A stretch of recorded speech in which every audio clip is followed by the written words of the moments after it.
Order, chaos, two forces pulling at my life like tides. Order is routine habits, calendars, checklists. It keeps me safe. Chaos is novelty, risk, surprise, the unknown. It wakes me up. Here's the trap. Too much order turns vibrant days into copy-paste. I get efficient and bored. Too much chaos turns possibilities into static. I feel alive and overwhelmed. Growth and satisfaction, the kind that lasts, live at the edge between them. I call it the meaningful middle.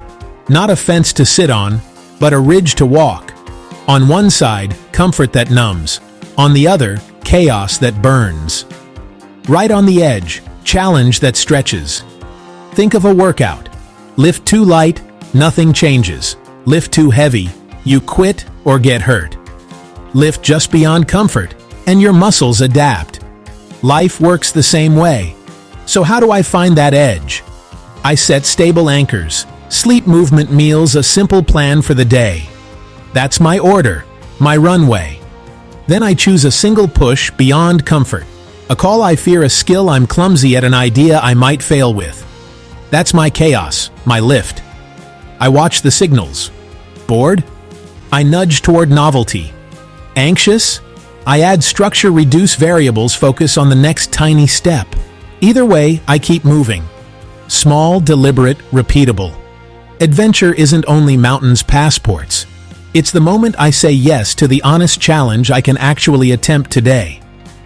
Engagement isn't a mood. It's the friction where my skills meet a slightly harder task. Meaning grows there, where I'm needed by a problem big enough to matter and small enough to touch. So today, I'll tidy one space. Then I'll start one bold thing. Order to begin. Chaos to become. And tomorrow I'll meet myself again on that same edge. Steady feet, curious heart. That's where a life expands. Not in the comfort, not in the storm. Right where they meet. This is awesome. No denying it. But here's the twist nobody wants to hear. It doesn't stick. It spikes, it fades, it shows up when life lines up for a minute, and then the chaos of reality walks in like, hey, remember me? I used to chase the feeling. New goals, new toys, new wins, thinking the next one would lock in permanent smiles. It never did. Because happiness is a side effect of pursuing something meaningful. It's not a goal in itself. Life's messy. People get sick. Plans fall apart. You lose. You're confused. Expecting to be happy all the time is like expecting perfect weather every day. Unrealistic. And kind of a setup for disappointment. So what actually holds when the storm hits? Meaning. Meaning is building something worthy. It's showing up for the people who count on you. It's taking responsibility for a corner of the chaos and making it a little better. Meaning says, pick a target that matters. Aim at it. Fail, learn, aim again. Happiness tags along when it wants. Purpose stays in the car for the whole trip. Think about your day. What's one thing that matters enough to do even when you don't feel like it? Studying when your brain says no. Calling your grandma. Going to the gym because future you deserves it. Tiny acts add up to a life you can respect. And here's the cool part. When you stack meaningful actions, happiness pops in at weird times. Not because you hunted it, but because you earned it on the way. So don't chase the high. Build the backbone. Set an aim that scares you a little and serve someone other than just you. Take one step today. One tiny, honest step. Happiness will find you when you're busy carrying something that matters. And even when it doesn't, you'll still be moving forward. Pays. Not in likes, not overnight, not with fireworks. It pays in the quiet moments when I realize I've become someone I respect. We all want happiness, but most of us chase the sugar rush instead of the slow meal. Happiness isn't a jackpot I stumble into. It's a garden I grow. And every garden asks for something back. Time. Focus. Comfort. Here's the truth I learned the hard way. You have to sacrifice something of value to become something better.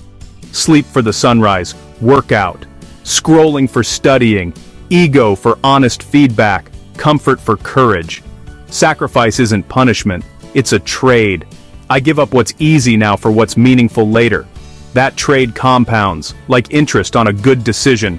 One day of discipline becomes a week becomes a habit, and habits shape identity. Ask yourself, what am I willing to let go of to make room for who I'm becoming? Because everything powerful you want, deep relationships, a healthy body, a clear mind, purposeful work, demands an offering. Not everything, but something. When I say no to the party, I'm saying yes to a promise I made myself. When I wake up early, I'm voting for the future I want to meet. When I let go of the need to be right, I make space to grow. It's not about denying joy. It's about upgrading it. The quick hit fades, meaning lingers. Pleasure says more. Purpose says enough. The more I choose purpose, the lighter my life feels, even when it's heavy. Start small. Pick one thing you'll sacrifice for 7 days. 10 minutes of social media for 10 minutes of journaling. One sugary snack for a glass of water and a walk. One late night for an early morning. Track it. See how you feel. Remember, discipline isn't the opposite of freedom, it's how I earn it. Every boundary I set becomes a bridge to the life I want. Sacrifice pays, not because it's easy, but because it teaches me to love what lasts.